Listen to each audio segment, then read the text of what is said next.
Let me know. We are rolling. All right, sweet. All right, so we're going to get started. I would appreciate it if there's any background noise or if you guys have your mics muted and there's people in the background, just go ahead and mute your mics just so, we have a nice, smooth call today. But without a doubt, we can get started. And, the topic that we are going to be talking about today is trading psychology. And I know this is something that a lot of people have been kind of looking for some guidance on. Oh, sorry about that, man. Mute your mic if you can. That'd be great. Thank you.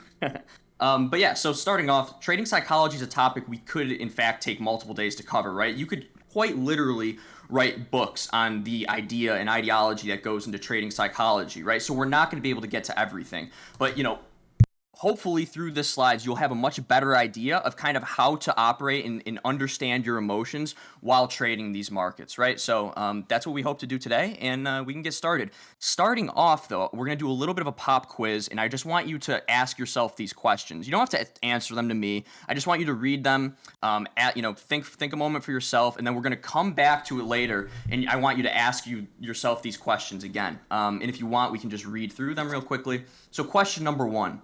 Losses are an unavoidable expense in your trading business, right? Agree or disagree? Number 2, my methodology tells me exactly under what market conditions to either enter or exit a trade. Question number 3, even when I have a clear signal to reverse my position, I find it hard to do so. Question number 4, I often feel that markets are against me personally. That's an interesting one. Number 5, no matter how much money I make in a trade, I am rarely ever satisfied, and I feel like I could have made more. Okay, so that's a pretty good set of questions there. We will come back to those. I want everyone to answer those questions in their head. Just kind of think about them. We'll do that. Okay. So now that we did that, I just want to go into like what is market emotions, right? Because there's a few different ways to think about it. We could think about it in the literal sense, like what do we see in the markets when in reflection to price, right? And that's what I use something called the Wall Street cheat sheet. There's also another set of emotions, right? When you get into greed, you get into subconscious blockages, right? All that whole different sector we'll be talking about. Right now, I just want to focus on something very simple and something that I like to focus on when I'm in the markets, right? And you're going to hear me, if you're ever in OBR and you listen to me talk, you're very often going to hear me talk about market euphoria and disbelief and depression, right? And this is a great example of the emotions that people will be feeling during a market cycle, right? So in the beginning, right, there's obviously going to be hope. There's going to be disbelief. People are going to think that the rally isn't real, and they're going to be questioning it, right? Then there's going to be optimism. There's going to be true belief. There's going to be thrill, and then that eventually is going to lead to euphoria, right? Euphoria, it's like when your grandma's texting you, telling you that she wants to buy Bitcoin. It's probably a euphoric time in the market, and it probably isn't a bad time to sell, right? That's just like something I use, but this is very true. What you see on this chart, right? And then you see the dead cat bounce, right, which would be complacency. Then we go into anxiety. People are questioning it. They're in denial. They panic. Then we went through a market capitulation, anger, depression, and then the whole market cycle kind of rinse and repeats, right? So it's very important to recognize which stage you are in a market cycle, right? Believe it or not, everything is kind of cyclical in some way or another. So, referencing this cheat, I've been referencing this picture for a very long time. Actually, since as long as I can remember trading, I've been referencing this sheet, and it does help a lot, and it's very useful to help understand your place in the markets, right? And then you can see the simplified version they have up on the top right? The peak of the highest financial risk is when people are the most euphoric, and the point of minimal risk or maximal opportunity is when people are the most pessimistic or depressed or angry, right? Like when people have lost money, right? They say when there's blood in the streets, it's time to enter. So that's just kind of the starting off a little bit of how emotions can really affect how you can see the emotions play out in a market cycle. But yeah, Logan, we can flip to the next one. I just wanted to quickly touch on, looking at this chart, you can kind of see that this looks exactly like an Elliott wave chart. I was going to mention Elliott wave, but I didn't want to upset anybody. It's right? Because what's Elliott wave's mission? Its mission is to tell you where you are in the market, right? Are we in a corrective wave or an impulse wave? And the same thing can be done with this kind of emotional cheat sheet, right? When you see everybody talking about something and it's like the popular thing to invest in, then maybe you could consider that we are in a thrill or euphoria stage, and maybe it's okay to kind of not, take skip that one and not invest into it, right? So yeah, you're very right. You're correct. Okay, so this leads us to our next slide, which is shaping our mental environment. And pretty much, before we get into the words of the slide, shaping your mental environment is just making it so you're in the right mental space for being a trader, right? So in this, we will take the assumption that your goal is consistency. If you're operating like most traders, you don't realize the fullest potential of your opportunities. Half of the equation is eliminating fear, while the other half is developing restraint. The consistency you seek cannot be found in the markets. The consistency you seek is in your mind, right? So it's pretty much saying that everything, all you're doing when you're as a trader is all comes down to how you think and how you go about doing it, right? It's all in your mind, and you want to make sure that you're shaping your mental environment to favor you as a trader. Because if you're just, if you have all these subconscious blockages, which is my favorite one that we will be going into, if you're full of greed, if you're full of all these things, then your mental environment is not going to be healthy, and it's not going to allow you to have consistency. Right, so that's the main thing that we want to make sure that we're doing is shaping a healthy mental environment as a trader. Right, it sounds easy to do, but it can actually be quite difficult. And there's a lot of subconscious things that you may not even be realizing that are going on. Right, so that's number one on our list. Okay, and here's a list of these regularly experienced emotions while trading. Right, experiencing loss, FOMO, which maybe some of you guys know what that is, maybe some of you don't. Greed, revenge, and subconscious blockages. Okay, so let's go into our list here. Let's go into reacting to loss. Okay, so we know that as a trader, when you're trading or investing, it's quite literally impossible to go without losing. You're going to lose money when you're trading. Maybe not net. You're not going to be net negative, but there's never going to be a time in which you're going to be successful on every trade. And it's very important that you handle that properly, right? You know that losses are unavoidable, and as long as you're following your strategy, you're following your rules, system, the guidelines that to you as a trader, then you have to be able to accept that loss and get ready to move on to the next one. Losing is part of the game, and you have to be ready for it. Logan, I don't know if you have any comments on that. Absolutely, and there's a metaphor that I actually really like for this one. And when a baseball player is at bat and they strike out in baseball, do they go back to the dugout and just hang their head? No. They go back because they're professional and they start practicing their swing and getting ready for the next time that they get the chance to hit that ball, right? So losses are completely unavoidable. They're a part of your trading business. But how you let those losses impact you is completely up to you. That's a really badass comparison, if I were to say so myself. Yeah. And then here's everybody's favorite, right? FOMO. And it's arguable, is FOMO a good or a bad thing? Well, I would say it's primarily a bad thing, but there can be some cases where FOMO could benefit you. But if you don't know what FOMO is, it is the fear of missing out. It is that feeling that when you're looking for a trade and he immediately starts moving in another direction or in a direction that you were anticipating, and you just have to chase it, right? You panic and you enter the market, and that can often lead to a bad situation, right? Like FOMO, it's often chasing into that euphoric stage of the market, right? So, FOMO is typically a bad thing, but FOMO can also be a good thing, right? You could experience fear of missing out in, some upcoming market, right? You're like, oh, I just want to get into it. I just want to start it, right? You can experience FOMO in many aspects of life outside of trading, right? The fear of missing out is a very real thing, and it can surely affect your decision making outside of trading and inside of trading, right? So it's very important that we recognize when we are feeling this emotion and we react properly to it. So Logan, obviously, I just want to hear your takes on FOMO as well. We can do this for all of them. Yeah. Well, for FOMO, there's something that I really always like telling myself, and I put it at the bottom of the slide here. There's always another trade. There's always another trade, and I repeat that to myself over and over in my head. There is no need to rush into a trade for a less than ideal entry or to try to, catch a news event or whatever it may be. There's no reason to rush into a trade if you're not absolutely operating robotically into your edge. Just don't take the trade. Focus at the next at bat, like we were just talking about, because there is always another trade. There's always another trade, 100%.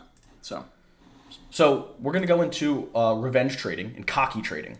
And to me, these are the two most dangerous psychological tricks that we play on ourselves as traders. You take a loss and you lose. You get angry and rush back into the market, into the same trade or a different trade, just to lose again. So why did you do that? Because your emotions clouded your judgment. And I'm sure everyone in here has probably experienced this at least one time. And because your emotions clouded your judgment, you forced yourself into taking a less than ideal trade. If you take a loss and you feel those emotions rising, go for a walk, get away from your desk so you can come back with a clear mind. You're never going to make rational, logical decisions when you're clouded by emotions, right? So that's what revenge trading is. When you take a loss and you rush back into the market thinking that you can get back those losses that you lost to try to get back those losses, right? Cocky trading, on the other hand, is when you are on a winning streak and you think the universe is aligning in your vision, right? Everything is working out. You seem to just catch winner after winner after winner. And what happens then? This has probably happened to a lot of you guys as well. Your selection goes away because you're like, everything's working for me, right?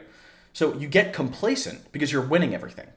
But you can't get complacent. You need to focus on stringent exit and entry parameters so you're always working with your edge. If you lose sight of those entry and exit parameters, then you're operating on a whim and you're taking cocky trades because you just think things are working out for you. Austin, do you have any notes on this? No, I mean, you covered it pretty well. It's interesting. It's the most important thing is that you recognize when you're feeling these things, right? Absolutely. If you find, you have to, it's one thing of being a revenge trader and being cocky at trading, but it's like you have to be able to recognize that or nothing will change, So that's pretty much what it is, right? When you take a trade and you lose and you feel yourself start to get angry, it's very important that you recognize, okay, this is revenge trading. Maybe it'll work out, maybe it won't, but typically it doesn't bode well for the trader. So, yeah. Yes. So our next one is greed. With greed, you are always looking to pull more out of the market than the market is actually going to give you. Sometimes while you're in, let's say, a plus 150% trade, and you think it may go to 200 or 300%, instead of taking out partial profits or even closing the trade entirely, or moving your stop loss to break even, you just move your take profit and you let it sit farther. Not because you have exit parameters that are saying it can go there, but just because you're like, this is a great trade, this can go so much farther, right? But that is just greed tricking you to take less than ideal trading decisions. Greed is the classic example when people are looking at trading emotions, and some examples that are very prevalent are holding trades too long, not getting out of losers fast enough, moving your stop loss continuously, moving it farther, and letting trades run more than they should, and also oversizing trades. Austin, any notes? No, greed's a killer, man. Greed's a killer, and this can all be tied back to that market psychology cheat sheet, right? It's very interesting, euphoria is very much tied with greed and fight, all that stuff. So I agree. Greed is a bad thing. Absolutely. Could be a good thing too, though. I'll play devil's advocate. It could be. Situations it can be. It could be as long as you're operating according to your parameters, right? Right. So moving into a next one, predisposed and hidden trauma. And for this, I always think back to the 2008 recession. Risk appetite is hereditary. This is a fact. Let's say you're raised with parents and they're always worrying about money. For example, in the 2008 recession. Thinking they were not worthy to make a lot of money, and you may have overheard conversations of your parents worrying about money, being stressed. This might subconsciously block yourself from making money. If you were raised thinking rich people are evil and they do bad things with their money, how in the world would you allow yourself to accumulate large amounts of wealth? You would not be operating in alignment with your own beliefs because you think that having a lot of money is evil, right? So in turn, if you think that, for example, that would make you an evil person in your own mind if you had money. So you wouldn't allow yourself to make money. And then we'll move into the continued. The reality of the situation is that those things that you were raised thinking, and honestly, some of you guys in here might be like, I have no predisposed or hidden traumas. And I think the same thing. But these are things that may come up later in life. Things that happened when you were younger, conversations you had, people you saw, whatever it may be, they may come up later, and you have to be aware of it so you can move past them, right? Being blind to it is going to be the reason that they hurt you in the long run. So the reality of this situation is that those things you were raised thinking, or maybe not thinking, are not imposed on you. They were just all you knew at the time, and you can easily make the decision to change your mind. So some things you guys need to be aware of is everybody in this chat, and everybody in the world, in my opinion, is worthy and able to accumulate large amounts of wealth. You are worthy, right? Rich people are not evil. People that have money are not evil. There's no logical reasoning behind that, right? Money is abundant, and you are abundant, able to pull it out of the internet at any time. Could you imagine going back in time and telling people that you were able to pull money out of a computer on the internet? It makes no sense. Think about the opportunities at your disposal and how really abundant you are to have these opportunities. And look around the world. Literally, look at something in your room right now. That cost money. There is money all around you. Money is abundant everywhere. Austin, do you have any notes? Yes. Yeah. Well, you know, this is my favorite quote. You are worthy and able to accumulate large amounts of wealth, right? I think that's like the best thing ever. And having that confidence, you know, having that positivity is huge. A lot of people think like this, right? This is the subconscious blockages that we were thinking about, right? These things in your mind that are subconsciously happening that you're not even aware about. So, you know, I'm really a fan of it. And I actually just pulled up a little statistic here on the side while you were talking. I looked up how many millionaires there are in the United States, and there's actually there's 20 million millionaires, right? So think about that, right? So, you are worthy and able to accumulate large amounts of wealth, right? If 20 million people can do it, then I think you're capable of doing it too, you know? So it's all about having that attitude, right? You know, understanding your trading emotions is one thing, but also understanding this stuff goes a very, very long way. So absolutely. Say that. Yeah. So we're going to move into shifting to a place of abundance in your trading. When you are trading, you are operating in two specific operating systems at any time. You're either operating in scarcity or you're operating in abundance. Scarcity, for example, is FOMO, forcing trades, cutting trades at the wrong time, thinking that the market is against you personally or just against you. All negative emotions in your trading are coming from a place of operating out of scarcity. And a really good example of this is, let's say that you are trying to trade full time. I was talking about this in a recent YouTube video that I did. If you're trying to trade full time and you have no other sources of income and you're reliant on income to pay rent, whatever it may be, you're going to probably be operating in a place of scarcity because you're going to be looking for trades to literally fund your life. On the opposite of that, abundance is flow. While operating in abundance, you are making correct trading decisions, not fighting against the market, reading it for what it is because it's not against you. The market just is. You're patient. You're waiting for the best trades. You're acting logically and in accordance with the parameters of your methodology. You're not making rash decisions. Yeah. Operating from a place of scarcity is probably the worst place you can get yourself into as a trader or investor, you know? Having that ideology can really hurt you, and it can limit you from, you know, taking you're going to be afraid to take risk, and you know, that's never a good thing. You want to have that mindset that you're operating from a place of abundance, and you want to set yourself up that way, you know, because that's how you're really going to set yourself up for success. You know, if you start yourself off from operating from a place of scarcity, then it's going to be very, very tough for you to get off the ground, right? And it's very important that you recognize that.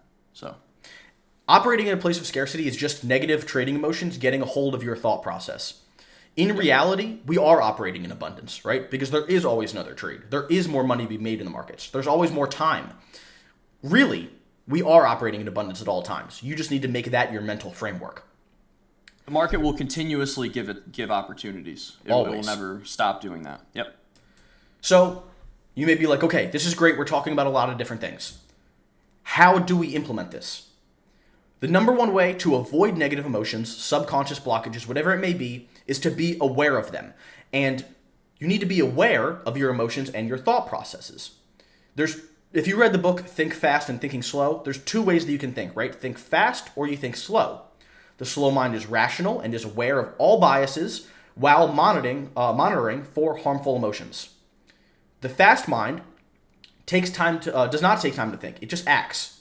So when you're trading, I want you to take time. You know, start a psychological journal if you have to, but be aware of what's going on in your mind.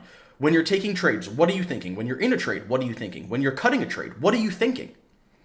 And for me, the two things that have helped me the most with that is meditation, thinking back on my day, or even visualizing the upcoming trading session, and also journaling, writing down how I feel. Why am I feeling this way? For me, that's what's really worked. Austin, what's worked for you specifically?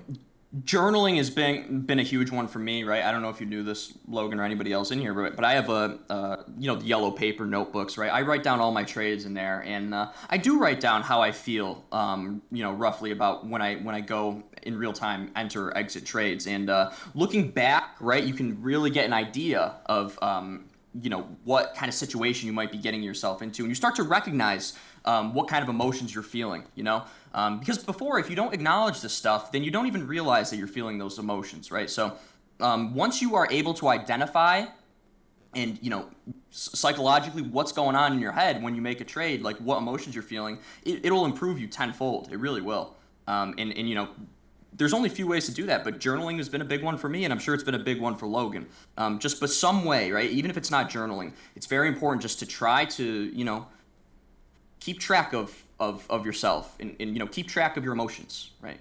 It's important. So Yeah, absolutely. I think to become a consistently profitable trader, you need to be completely aware of who you are and how you feel in certain situations, and if need be, how to avoid certain thought processes. Totally. So now we're going to move back into the pop quiz. I want you guys to again read the questions and take a second. Does any of these questions and answers change for you? The answer hopefully is yes. And now, Clayton, if you would like to spew some wisdom, this would be the time for you to do so.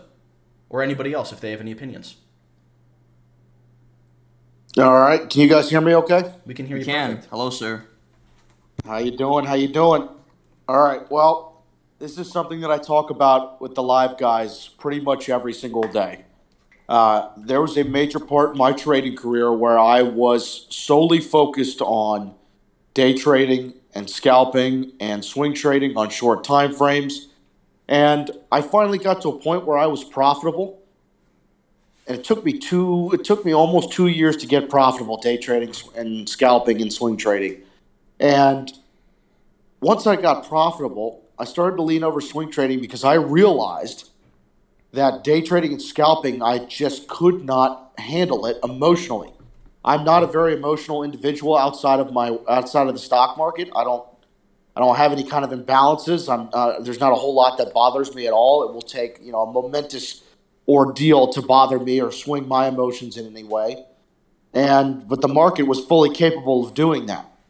And I realized that the only way for me to remove myself from dealing with that kind of emotional swing, either on a minute by minute or a day by day basis, whether the market was doing what I needed to do or not, was to go long term.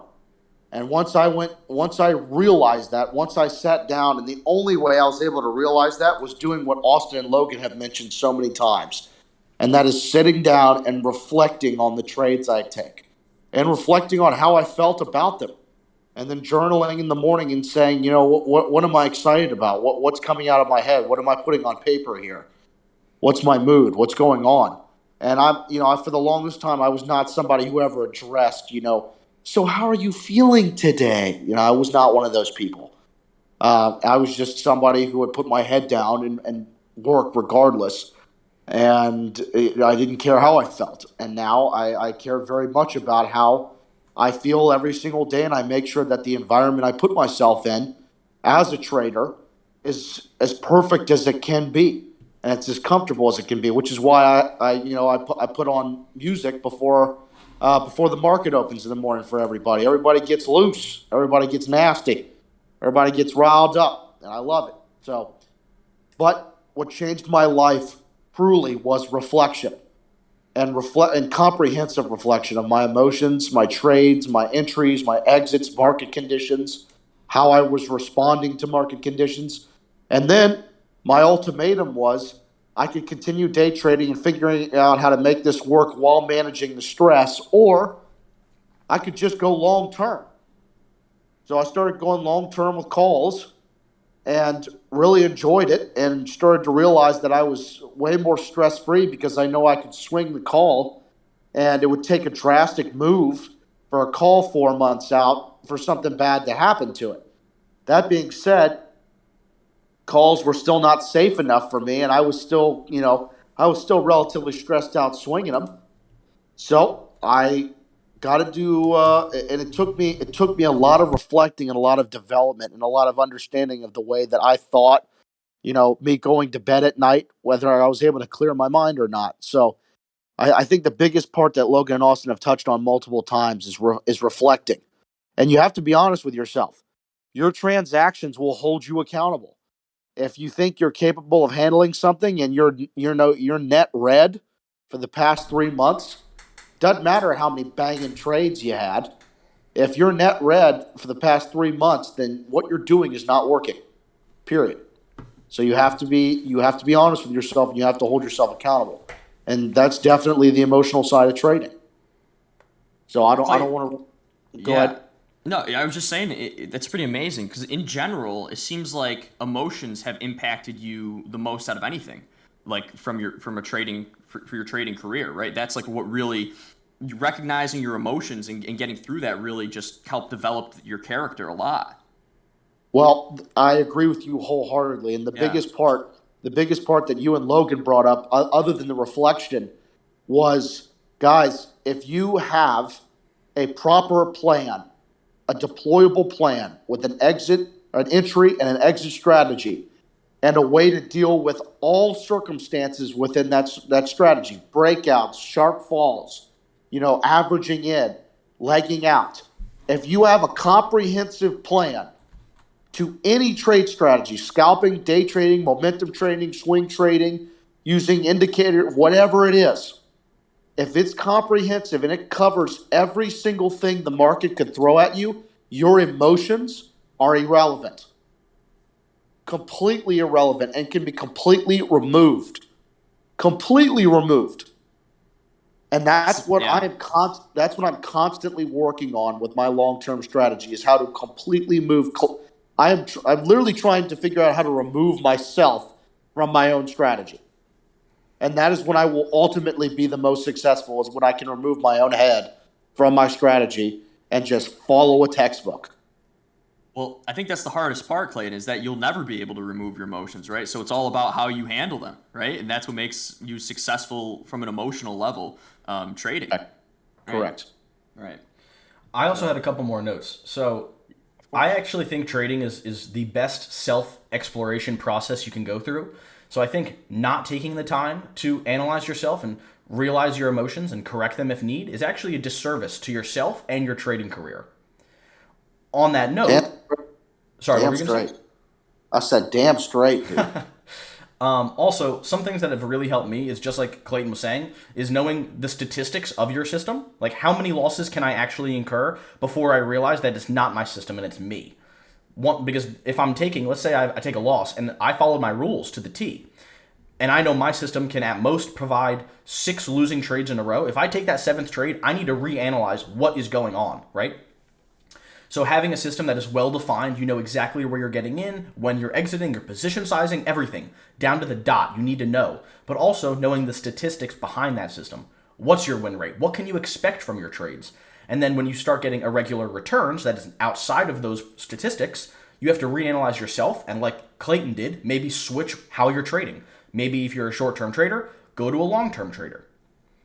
As well as that, some things that have really helped me when I realized, I'm good at this type of trading and I need to focus on this is, it's going to sound rah-rah, I know this, but it really does work, is visualization and affirmations and meditation, as well as journaling. Those things have really, really helped me. Well, let me add one more to that, Logan, real quick, and then I won't talk over you guys anymore. Guys, the biggest thing that I talk about in a live call with all 100 people every single day is, I get so many questions that show me that the majority of people that we're working with, and relatively new traders, so this is okay, but almost every single question I get is about somebody in a current play and they have no idea what to do, but they're already in the play. And that's because they had no plan of attack. They did not know what they were doing upon entry, and they did not necessarily know what they were going to do on the exit. And they don't know how to manage the position. So the sooner you can take a step back and figure out a plan of attack, and it could be very simple. It could be very simple. I'm going to enter here. If it goes up 20%, I'm going to cut it. And if it goes down 20%, I'm going to cut it. And then if you're break even with that strategy, then you got to figure out how to make your entries better, or figure out how to take advantage of better exits. So being able to produce and deploy a comprehensive plan takes time. I am still working on my grand scheme, and I'm in my 3rd year of trading. And I don't think I'm going to be done or figuring out my grand scheme ever. I will only be making what it is that I do better and better and better and better. But that being said, there's different levels to this shit. So your parameters and your plan in place are more important than anything else you can deploy. So you have to take some time, be reflective, hold yourself accountable, and figure out what your plan is. And that's also why we're here. I'm gonna add on top of that.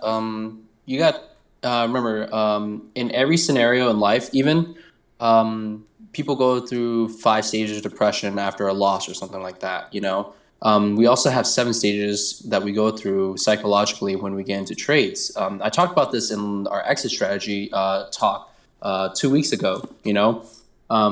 Adding on to what Clayton said, everything ties in with each other. Every talk ties in with each other. Think of that. Every thing you learn goes hand in hand with each other. It's like a stacked knowledge where they intertwine to build a strong building or foundation. You're building a strong foundation here. We're trying to give you these foundations so that you can understand, like, okay, I need to keep my emotions in check. You don't want to force yourself to be in situations where that you are getting greedy. You are basically taking trades that it's out of your norm. It's out of your strategy. You don't want to basically take these trades and with emotions at all. In the morning, especially, I see a lot of people sending messages saying, "Hey, what's the trade for today? What's the trade for today?" Like, you want to make sure that you know where you're up to date about. What's happening in the market. You can't just force trade. If you're walking into something blind without seeing what's at the end of that tunnel, you're going to continue walking blind in that tunnel and forever being lost, maybe because of that. And you want to ensure that you don't walk blind. Yeah, that was a really good point, Andy. Andy, and if you want to go over, I know we didn't do that. Do you want to go over those 7 stages that you mentioned? I was going to do that, but it kind of just slipped my brain Yeah. when I was talking. That would be really helpful. I'm going to pull up the image because I'm All on right. my phone now. I'm in the car. So those 7 stages is a trading And denial, basically. Huh? yeah, it kind of ties in with what we talked about, right? Like you would say, Yeah, yeah. it basically ties into what I talked about. So the first stage is optimism. You already have basically your strategy plan, the sorts like that. You're excited to get into a trade now. 2, you had your first successful trade, basically. In that first successful trade, now you continue using that strategy. 3, you become more impatient because you're seeing so much success in your strategy that you want to become more riskier. Then 4, then you have a misstep in that strategy because you took a big, your emotions got tied into that situation and you take a big holding in which that you regret. And from that point on, 5, you take revenge on that trade, but then take an even bigger loss or win. That's when it's going to make a big difference. If you take a big win, you got lucky right there. But at the same time, you're going to become even more greedier. 6, you have acceptance. Basically, that was when you accept the lesson and move on from it. 7, reassurance. You go back to the drawing board, reassess what you did wrong. Keep your emotions in check. Always keep your emotions in check, please. That's why. Also, there's another thing I was reading a few weeks back. There's traders who basically get into the first option trades or sorts like that. There's a chart showing a person who constantly trades, averaging, keeping their strategy in check, they constantly grow at a linear chart. A person who trades with emotion goes up, down to 0, back up to 2000, down to 0, so like a hill, not going a straight linear upward trend, where those traders are basically the one who keep their emotions in check. So remember that you want a linear chart going uptrend instead of a chart that goes from sideways down, up, and like not even make a sense of a direction anywhere. Right. Yeah. In the trading denial stages that you mentioned, it seems like it can become like a pretty vicious cycle if you don't get out of it. Right. Yeah. So, all right. Well, thank you for that. If anybody has any questions, we do want to talk about that, or if you just want to talk, maybe if you have something that you recognized as a trader from an emotional side. I would love to hear that. But if not, is Logan still here? Did he? Oh, I'm there he here, is, bro. 'cause you stopped sharing your screen, so your name disappeared from the top, and I was like, where'd he go? But yeah, Logan, do you have any concluding thoughts or anything that you wanted to mention? No, but I think we can move into questions if anybody has any questions. I know we just spoke for a long time. Right. Yeah, we'll give it like a minute or two for some questions, if there is any. But again, everybody, this will be recorded, so you'll be able to go back and rewatch it if you need. This is, again, it was just a general introduction to trading psychology. We could honestly talk about this for days. So if anybody has any questions, yeah, no question is a stupid question. My bad. What were you gonna say? No, I was just gonna say you could talk about each topic for its own live chat, right? Like we talked about greed, we talked about FOMO, we talked about the subconscious stuff that goes on in your head, right? There could be individual whole like books written on these things. So we're just giving you the general ideas, and we want you guys to explore these things, right? Just helping to understand that you understand these things will go a very, very long way. Yeah. Because before I thought about any of this stuff, there's a point where I was trading and I didn't even realize that FOMO was a thing, right? And then once you go on to learn more about these emotions that people regularly feel, you're like, oh shit, like I actually felt a lot of those and I didn't even know it. So this is very much it's only a scratch of the surface when it comes to the emotions in trading and how to handle them. But it's a start for a lot of people in here, and maybe it will open the door for you to start exploring your own emotional side or your psychological side as a trader. That was really our goal today. So, yeah, Fuzzy, we appreciate that, man. All right. Austin, I Yeah, want what's to up? add one thing. Go ahead. Personally, as me as a trader, like I've been through all of these, and what these guys are telling you, it's not a joke.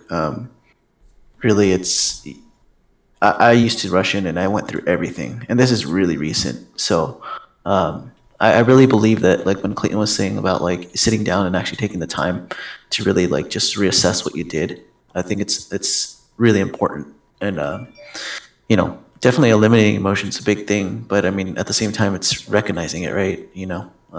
Exactly what it is. You can't get rid of your emotions, right? We're all human. Yeah, So it's just about recognizing it, being able to control it, and making the right decisions afterwards. Because having those emotions and not handling them the right way can result in a big loss. And I'm sure we've all been through that. At least the people I know in here have definitely been through it at some point or another, right? And that's what. But it did help build us into the people we are now. So.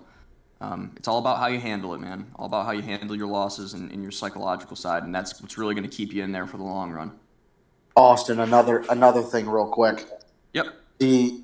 One of the biggest things you guys also have to recognize is how to decipher between whether or not you're being, for example, whether or not you're being greedy or you're missing out on or you're considering opportunity cost. And in situations like that, the only thing that you can rely on is experience and planning. And that's just one specific example off the dome that I'm now thinking about this. But if there's times where you're looking at something and you have rules in place, but you're making a judgment call, you need to consider why is it that you're making a judgment call. For example, a lot of you guys were talking to me about my price targets for Microsoft, for my trades. And I told myself that I was going to be pretty much all out of all of my leveraged positions, all of my spreads for Microsoft at right before and right at all-time highs. But I made a judgment call not because I was being greedy on the spreads, but because Microsoft had reached all-time highs before any other stock in the stock market had, before even the S&P 500 had reached all-time highs. Microsoft was just breaking through that threshold. And then, by leaving leverage positions on the table, we saw a much higher price, knowing that the rest of the market is still in a very strong bullish upswing. So there is a difference, guys, between you being, a greedy or you acknowledging that something is potentially um, based on greed, and you realizing that there's an opportunity that you otherwise wouldn't have been able to take advantage of with a different circumstance. So you guys have to be circumstantially aware with what's going on in the market, especially if something happens that you were not planning for necessarily, even though you should be able to. But what's going to make you a good trader is by being adaptable. And the only way you can adapt is if you learn, if you spend time in the market and you learn from the time that you spend in the market. So that was very important to me, because I was asking myself, because I had spreads for Microsoft that were up far beyond my normal threshold for my profit and my percent return. And I got rid of the majority of them just to follow my rules. But I was looking at Microsoft and realized that it was at all-time highs, and the market was nowhere near close to recovered, and we're still not recovered yet. So it's just different circumstances, and experience will pave the way for you. But that experience is only built and developed by reflection. Yeah, experience is huge, right? If you're a new trader, it's going to take you won't be able to identify and form all this stuff overnight, right? It takes time. So it's important to recognize that as well. For sure. When I was a newer trader, I actually was told by a couple of different people that you should try to remove emotions in trading. While that is true, I've come to the conclusion that it is impossible. It's literally not possible. But what you can do is control those emotions that come up. And something that's worked really well for me is completely rewiring thoughts. So if I have a bad thought come in about my trading, about a trade I'm in, I'm going to open that thought and say, is there any logic behind it? And if there is, I'll act on it. And if there isn't, I'll change the thought entirely. So when it comes into my mind the next time, it automatically reroutes to a better, more empowering thought that actually improves my trading rather than causes bad decisions. Yep, can't control emotions, man. Just you can control them. You just can't shut them down. Right. Totally. It's impossible to shut them down. Hey, Logan. Yeah. I think Clayton brought up the kind of a good point that I just wanted to I touch upon, and I apologize for I wasn't here before, so you might have covered this already. But I feel like market context is something that you pay close attention to. And that's what kind of Clayton I think was pointing at, is like you need to understand each circumstance different than the other, and so you can, and I repeat myself this, but you can make the smartest decisions and end up as the dumbest guy, and the dumbest decisions, and people will call you the smartest guy, and so that's kind of like a big part of it. I feel like in terms of you covered that, I think in the last lesson too, about market context and how important that is in understanding your positioning and your different trades. Absolutely. We did touch on it briefly in the greed section of today's talk, but yeah, absolutely. I completely agree. Well, let me just add, Ben, what's up, brother? What's up, man? Guys, the biggest way that you can handle and address what Ben just brought up is by getting the hell off of the 1 minute and the 5 minute time frames. Look at the 180-day. Look at the 1 year chart. Look at the 10-year chart of an underlying security and see when its falls are, and see how far it's fell, and see how far it's ran when it runs. So the best way to understand how the market will perform on an annual basis is to document and first of all, document when major events are going on. Like, if you guys didn't write down that September was a bad month this month and September was a bad month last year, bad month this year and a bad month last year, and you didn't write down all the shit that everybody was spewing out of their mouths about the debt ceiling and all that other crap, then you're not gonna have evidence or be prepared for next year when September rolls around and they tell you that Nancy Pelosi mooned the camera and the market starts to fall, right?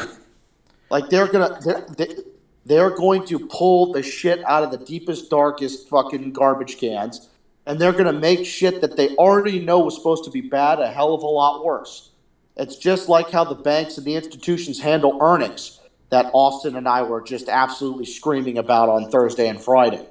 So, that being said, larger picture is best understood with larger time frames. Period. That's literally what opened my world up. with my trading, was getting off the 1 minute for entries and exits. Yeah. Zooming out can definitely help you. I agree with you, Clayton. I have one caveat, though, and that is only if you have a framework of understanding and framing market context. For me, that's Elliott wave theory. Oh, yeah. And emotions, Logan. Remember the euphoria, right? This goes to our exit strategy talk. It does. That's why I didn't want to touch on it too much, because it really does just come back to our exit strategy talk. Because time frame depends on what type of trade. Remember that. Right. You have to follow those. Well, because we're talking about trading psychology, I want to point out how market emotions can point out to. I think Elliott wave and market emotions are the only two tools that can actually identify where you are in a market cycle. Well, how do you think about that, Logan? Oh, bro. Go ahead, Logan. I got something for that. I'm sorry. I really apologize. I was reading Cam's question. Can you say that one more time? I was saying that, the real tools that we utilize, right, because we're talking about trading psychology, I know you mentioned Elliott, we went back to exit strategies, but understanding the market's emotions, right? Remember we went back to our stock market cheat sheet, the Wall Street cheat sheet, right? When you see everyone else getting euphoric, right, you can very much identify which stage of a market cycle you're in. Absolutely. Just using emotions, right? Isn't that incredible? It is. I think that's very incredible. I use the Discord as a emotional tool, right? Like, and I can see this, and I, it's not. I'm not trying to roast anyone, but like the Shiba coin, right? Like, I obviously can tell that there is euphoria approaching in Shiba coin, right? Definitely. That's why it makes it an unattractive investment to me. You know what I mean? So, yeah, emotions are a pretty good tool. Clayton, sorry, go ahead. All right, so here's, guys, you want to know when you guys actually start to become true animals in the stock market is when you can utilize other traders' emotions against them. Yep. And I'm talking about the banks. I'm talking about institutions. I'm talking about their bots. I'm talking about the freaking market overall. I'm talking about looking at the bigger picture here. When you can start trading. So, for example, Austin mentioned the word FOMO a hell of a lot. Okay, so if we're at the pinnacle of Tesla's all-time highs and it goes up $10 for no reason, smells like a lot of retail traders hopped on an institutional buy, and now they're just FOMOing it up. That being said, you get on the other side of that trade rather than entering in the FOMO, chances are you're going to win that trade in the short term or the long term. So if you can start utilizing the overall market sentiment and it started figuring out the overall market sentiment and using it against itself, and the only way I was able to understand this is by looking at the bigger picture here.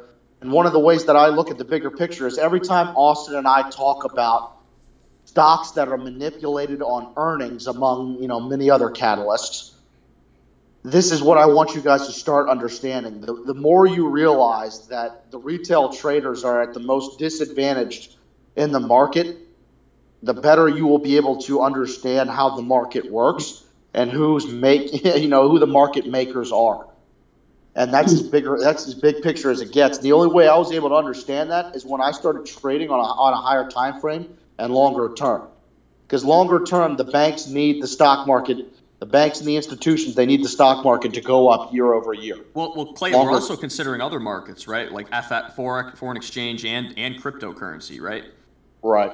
Right. Like, that's so, why I'm the biggest shill yeah. of Elliott wave theory, because Elliott wave theory reads socionomics, or how people are really moving in a market, what they're thinking, and their emotions, their underlying emotions, which are causing them to act in the market. So that's why I tie it into that. And that's why I think it is the caveat to not only looking at the higher time frames. You can also use Elliott wave theory on any time frame. I also think that in the cryptocurrency market, specifically Bitcoin literally is one of the best, in my opinion,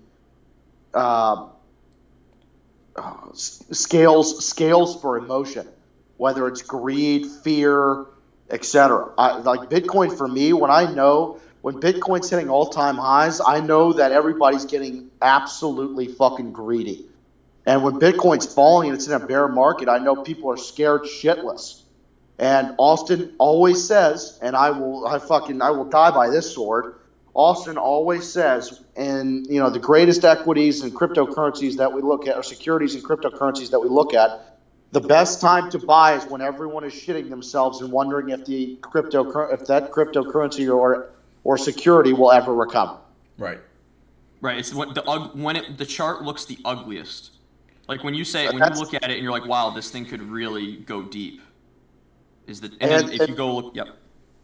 Sorry, but all I was going to say is that, guys, it takes patience and it takes experience to understand when those opportunities are provided. Like, you're not going to see an 11% correction in Apple every single day, right? But we did in September. And you're not going to see a 50% correction in Bitcoin every single day. But we got one, and we ate that shit alive. So, you guys, it's just – and the way that you can really mitigate needing to be in the market for 3 years and needing to have an abundance of experience, and I wish somebody told me this when I was a fucking new trader, is just to look at every single individual security, index, cryptocurrency on a higher time frame. If you get off the weekly time frames and look at the big picture, you can cut your learning curve significantly. And every time I do market recaps or I look at whatever's going on in pre-market for you guys, the live calls, I am never looking at the 1 minute. Ever. I don't care what's on the 1 minute. It's irrelevant to me. And some people ask me to look at shorter time frames, and then that's the only time where I will address the shorter time frames. But that right there will cut your learning curve significantly. And that's the best advice I've got. Absolutely. Yeah, that definitely applies to like newer traders as well, right? Like, because I hear it all the time. We hear it all the time, Clayton, right? Like Bitcoin, right? And I'm using Bitcoin as an example, right? It went up to like 67K, and then it dropped down back to like 63K. And we heard people say, "Oh, Bitcoin's tanking." It's like, okay, let's zoom out a little bit. Let's understand where we are. Right. So that's just a good example. But we do have a question in the chat. Yeah, I was just about to say that actually. Yes. So Cam with a lowercase c says, "Hey guys, I appreciate the session. I was wondering how positive emotions can also impact your trading. Would that just be in a strategy that you use, and how these positive emotions can impact that?" And then he follows that up with saying, clarifying, "I would say staying positive when things are down because we're going to see those losses." So to answer your first question, I think that positive emotions is a very, very interesting concept. I think I like to remain neutral at most at all times. And for me, that is in a positive light, right? Because when you are positive and you're like, in one aspect, we could take this as saying cocky trading, you're over, like you are euphoric, right? As we were just talking about. That's not actually a positive emotion. That's a harmful emotion. But positive emotions, remaining neutral and remaining open to possibilities, I would say that would be the answer to your question. And then in regards to staying positive when things are down, I would say, going back to what I said prior, is being aware of the statistics of your system so you can actually identify if it's a problem that you are causing, and if it is, how you can fix that, or if this is just a statistical probability of your system and this is going to happen anyway. So that's how I stay positive. I know that these losses can be expected if I am in a losing streak, and there's nothing that I can do about that. You have to see out the expectancy of your system. You take those losses and then you look, okay, I'm not going to look at the next trade and base my emotions off of the next trade. I'm going to base my results off the next 20 trades. What's going to happen then? So that's how I would go around that, and staying positive when you are in a losing streak. Being aware of your statistics, but also looking at an aggregate amount of trades and not just the next trade. Austin, Clayton, what do you guys think? I like the first part, like how do you handle like positive emotions? How can that impact your trading, right? And that's kind of a difficult one. And I like what you said, like staying neutral. You can vary like positive emotions, right? It's like positive emotions are a good thing, but how do you make it so they don't become a bad thing, right? And it's like, if you win a trade, Logan, how do you feel about this? Let's say we win a trade, like, is there, like, do you ever get celebratory? Depends how much money I make. Right, yeah. But most of the time, like on a positive emotion.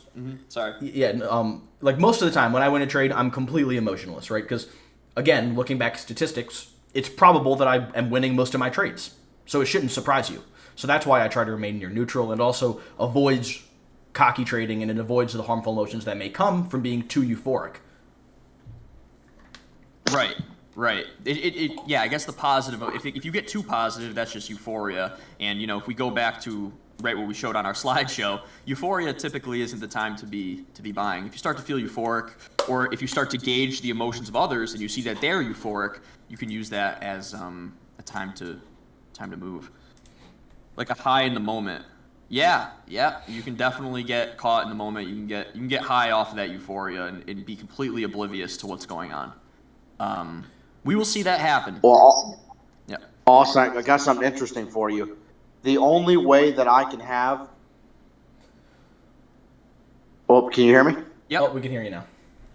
The only way that I can have an insane trade, quote unquote, is if I gain more capital and I have more compounding capital to deploy per trade.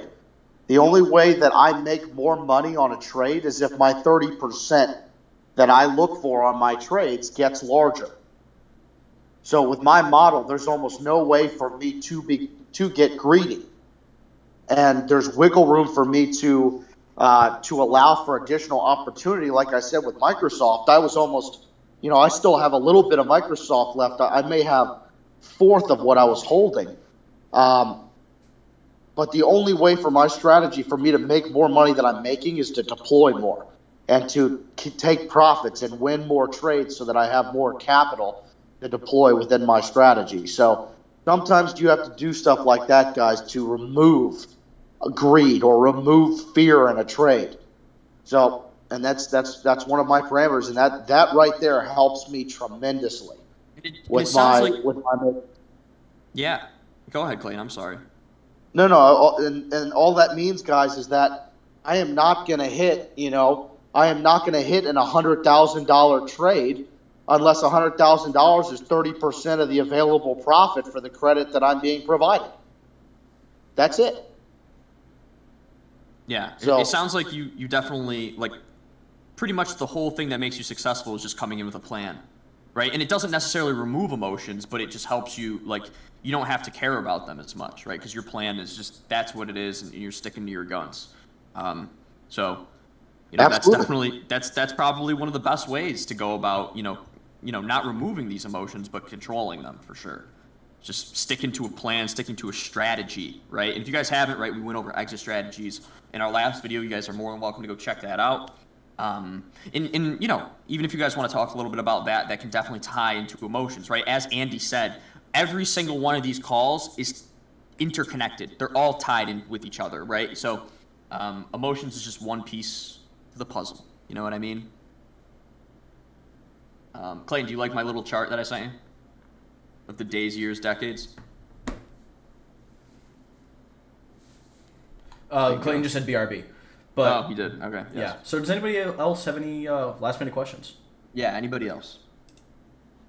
Well, I have a question. How do you handle your emotions when you undergo big losses? Because I feel like it'll be different, or correct me if I'm wrong.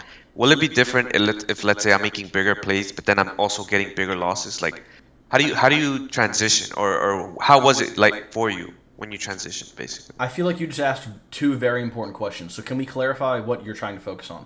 Because you said increasing your account size, but also incurring losses. So which one? All right. First, so the main one, how do you deal with really big losses or losses that you're not used to, right? So okay. Yeah, I mean, it depends. If your account is a larger size and you're now taking the same risk on your account as you used to be taking, but it's just a larger dollar amount, is that what we're referring to? Yes. Okay. Yeah, great question, because I actually just was dealing with this recently, and so was Clayton. The number one thing that has helped me is getting rid of your profit and loss. So, like, I won't even look at it. I'll just look at the trade on TradingView and execute based on there. So I'm not even seeing the dollar amount. I'm operating just in percentages. And that's another way of doing it. Don't look at the dollar amount. Don't even pay attention to it, and look at only what is the percentage of your account. Completely block out what the dollar figure is, because it may be bigger, as we're talking about, than you're used to. So operating in percentages is a static measure that we can always measure effectively. Yeah, that's how I would deal. Like, there's really no other way to deal with it besides just getting used to seeing the dollar amounts, but I still don't even think that that's beneficial. I think you should just avoid looking at the dollar amounts and look at the percentage gain, because that's really all that matters. Logan, I have a question kind of on going off of that. How do you handle a loss that is, like, proportionally large than you're used to? Like, let's say you take a really big L. How do you go about handling that, you personally? I would maybe immediately you've take... never. Oh, sorry. What were you gonna say? I was gonna say maybe you've never even taken like a massive loss, but like you know. Oh, I don't mean, like know. when I was in my beginning trading career, of course, Right. I blew a couple accounts, right? Like Right. a couple years ago. But yeah, in the last couple of years, I've not taken a disproportionately larger loss just because I measure my risk effectively, which is going to be the first step to that, right? Always, the number one thing should be risk management and making sure you're not over risking. If you do take a larger loss, whatever the reason may be, Right. my biggest recommendation would be to take the week off of trading. Take a complete step back. Do not go back into the market. I don't care how big the loss was. Do not try to make back that loss yet. Take a break from the market because you fucked up, right? Just straight up, you messed up. You traded not according to your trading plan and you risked too much. So you need to take a step back, take time off of the markets, and analyze what led you to make that decision so you can never do it again. And at that point, take a couple days off. Don't even think about the market. Come back. And you'll hopefully have a refreshed mind from that point, understanding what you did wrong in the first place so you can avoid it. And you took some time off so you're no longer too upset about that loss. You can, come to agreement with it, and then you can move forward in a more effective manner. Perfect. That's a great answer. Kyle S says, "Can I ask a question that's off topic?" Sure. But if there's any questions that are on topic, regarding we prefer what we that. talk about, on topic, I would prefer to take those. I want to add to what Logan just said because personally, and this is just from experience, and I'm probably not an analyst or whatever it may be, but I did exactly the opposite of Logan, unfortunately, and that's how I blew 2 accounts. After the second account, I did step back for a brief moment, but not like as long as you were mentioning about 3 days. I got back in, but obviously my trades were a little different. But I think, definitely the step back would have helped the first time instead of blowing a second account completely. Yeah, I mean, trading exposes some of the emotions that we usually never have to face in like regular life. Humans are not innately wired to trade and take like large losses consistently. Hopefully not consistently, but you know what I mean. So when you take time off, it allows you to really reset and understand what you did wrong in the first place. If you rush back into the market, you're going to be emotional. You're going to be facing some harmful emotions that will cause you to make poor decisions. And Ben is correct. The market will always be here, and she will always accept you. Yeah, that's the FOMO kicking in. So I'm trying to fix what you broke personally. What I can highly recommend to you is repeat it over and over in your head. There is always another trade. There's no reason for you to rush into a trade. There's always another one. And if there's a trade that you're like, that could look better, you know what? Don't take it. You know why? Somebody answer me. Why? Why am I not going to take a trade that's not the best? So you don't lose money. The answer was there's always another trade, but that too. There's always better opportunity. There's 41,000 tickers. Yeah, there's always another trade. What'd I miss? Some good points, but you'll catch it in the recording. All right, bet. Sorry about that. I had to take a phone call. Does somebody want to just answer Kyle's message in text chat so we can stay on topic? But we can talk. We can answer his after.